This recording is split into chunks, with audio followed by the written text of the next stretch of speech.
Good morning, everybody. My name's Susan, and this is my channel, Susan's Road Less Traveled. I have my trusty bandana on. It is getting so hot. It's South Carolina on a Saturday. I had been watching a video earlier this past week of a guy that's down in Florida, and he was running some video on a meetup, and one of the buses there, actually a Vanagon, had a window air conditioning unit in the back driver's side window of the van. And I actually thought that I had come up with that idea about 5 years ago to put an AC unit into the bus when I was camping with my husband. And so about 6 years ago, I decided that there was some way we were going to get air into that bus when we were camping. And so I had gone out and bought a window AC unit. So we'd hoist it into the window of the driver's side unit and balance it, and then bungee cord it from the top down to the wheel well, metal of the wheel well, and just kind of stabilize it in there, plug the sides of it with a pool noodle, and have AC while we camped. After he passed away about 3 years ago, I was thinking, there's no way I'm going to be able to lift this unit into the window by myself when I camp, and so I needed another option. So enter me reviewing and looking into tower air conditioning units, and this is a JHS 8000 BTU unit. It weighs about 45 pounds, so it's something that I can justify when I'm traveling by myself as far as weight is concerned, since it's one person that's on the road. So if it was, if I was traveling with a bunch of people and a lot of gear, this would be something that would be hard to justify. But it stows very neatly right between the cabinetry of my bus going up the center where the stool sits, and so I can stow this and the stool right behind it. When I'm driving, it's secure, and then I'll show you when I get it out there how I set it up. The biggest thing being how I vented it. So it does have to be vented. It's made obviously for inside. There's a lot of caveats in buying these things where the reviews and such online are adamant about the fact that this is not a RV type of unit, and so if anything did happen and this was the cause of it, there would be no coverage for it. I guess a risk that people want to take in order to stay cool when they're on the road. My opinion, if they've built a good unit, there shouldn't be anything wrong with it.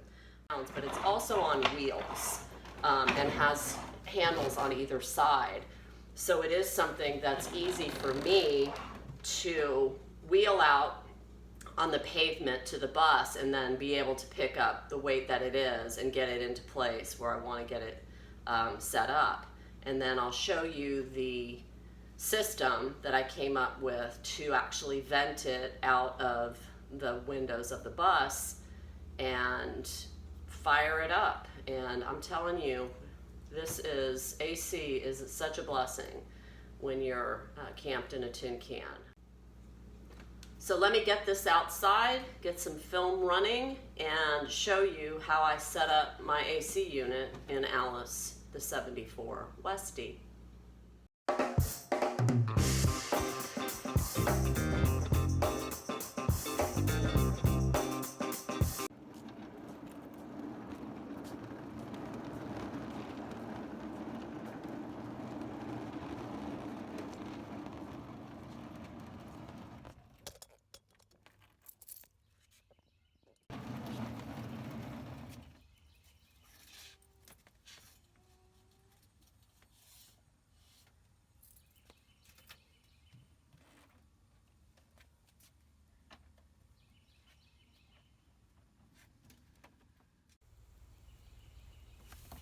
Okay, so normally, here's my stool that fits up my cabinets. If I take that out, hopefully don't knock my camera, and then roll my AC unit in, you can see that it fits right in the center. I've got about an inch of play on either side of it.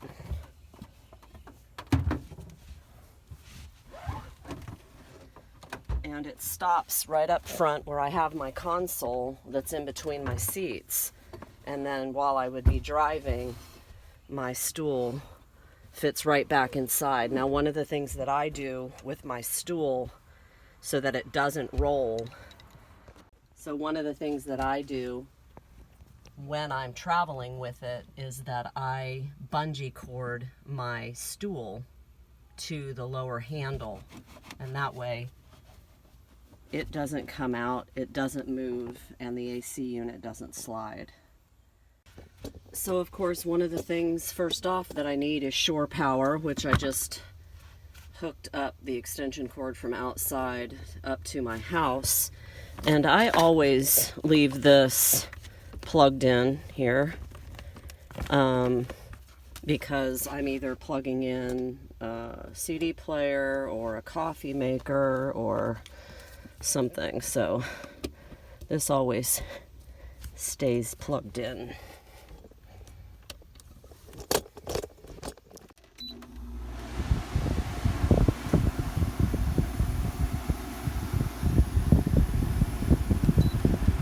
Right now, so on a DH, which is the dehumidified fan, and the air conditioning will show the temperature it's trying to set to. So let me get this set up where I position it and then show you how I vent it. A new little kitty that's strayed around my neighborhood. Little black cat following me around. So I have this console box that sits in between my seats that's just used for storage of a couple extra hubcaps and my manuals and paperwork and things like that. So I rarely go into it, and I don't go into it when I'm camped. So my unit is set up on the front seat or in between the front seats, and now I'm going to show you my venting system. Alright, so next steps. What I have here is, this is the actual vent that goes onto the back of the unit that clicks in, slides in to the portion that fits just this, and it clicks and sits on that, and I'll show you a picture of that. And then this vent, you know, articulates in and out, and I'll make it longer for what I need. It basically came with, and it's very hard to see, but a piece of plastic that is the part that goes into the window if you were venting it in your house or whatever. What I did was take this 1.5 inch piece of foam, and with my window partially rolled down, it fits right into my driver's side window, and then I have to do some maneuvering to get it to hook up to the back of the unit. But the reason that I put it into the driver's side, which makes it a little more difficult to hook this up, is that I use the front passenger side of my car for stowing things, and so I do want to get in and out of it while I'm camped in order to put dog stuff and, you know, just boots and things like that. So I didn't want to have my passenger side window blocked and unable to open and close that door while I'm stopped.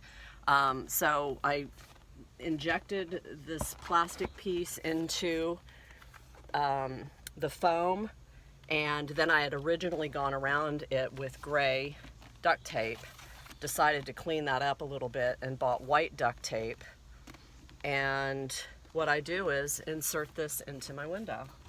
So I formed it a little bit on the corner where my window is rounded.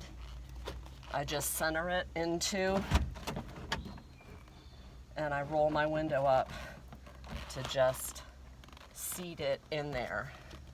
I do have one little hole that's over here, not a big deal in the scheme of things. Actually, I think what I'll do is just go ahead and set it up. I mean, I'm not a professional videographer and all of that. I'm doing this on my own, so I'll go ahead and get it hooked up, and then I'll come back and show you.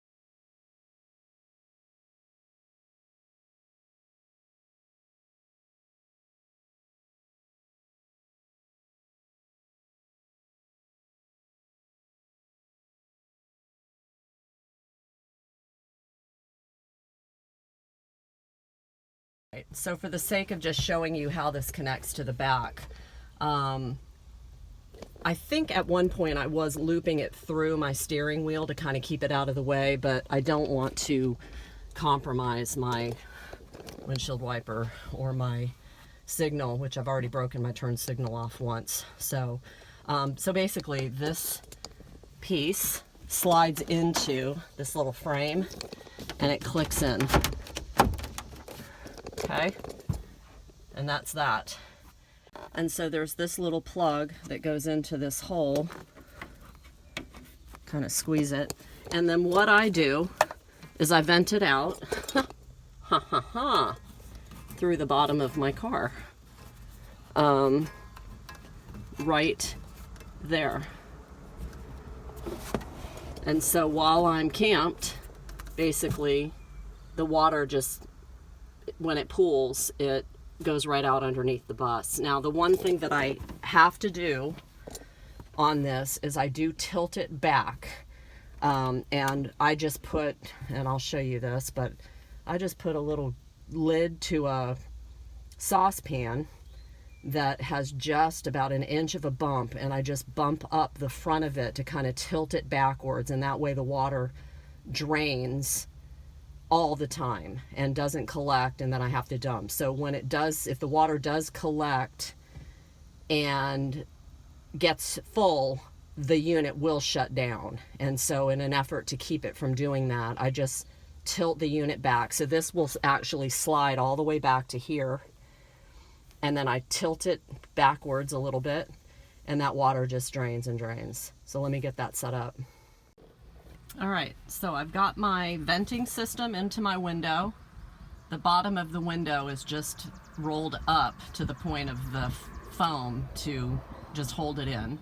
I did end up coming through my steering wheel, so when I do push this back far enough onto my console, it does have to go through my steering wheel to kind of be out of the way. And then, as I was talking about, that little piece at the end clicks into this frame, and then I hook up the hose and make sure that it's going down, and it can drain out so the water can flow out. So then coming around to the front side,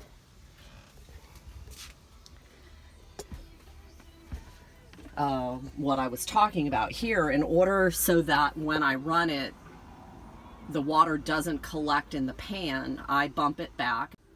And so, like I mentioned, I couldn't find the lid to one of my pans that I use, little saucepan lid. So I have this old ashtray ceramic dish that I turned upside down, and I just bump it to just tilt back so that the water will constantly drain and not pool into that pan at all. And then I can louver, change the louver direction. And it's got a remote, so let's turn it on.